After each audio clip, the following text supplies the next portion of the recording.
ইচ্ছা করে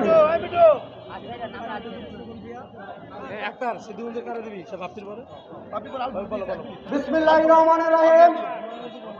আজ ঐতিহাসিক 7ই নভেম্বরের বিপ্লবী ও সংহতি দিবসের আলোচনা ও যুব সমাবেশের আয়োজনে উপস্থিত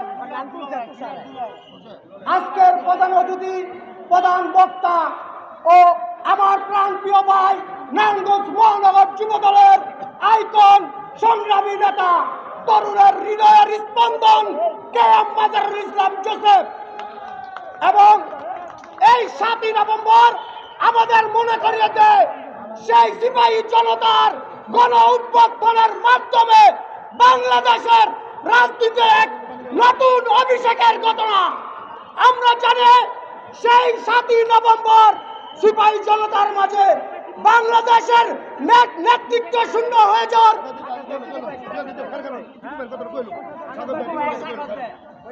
আজকের এই যুব সমাবেশে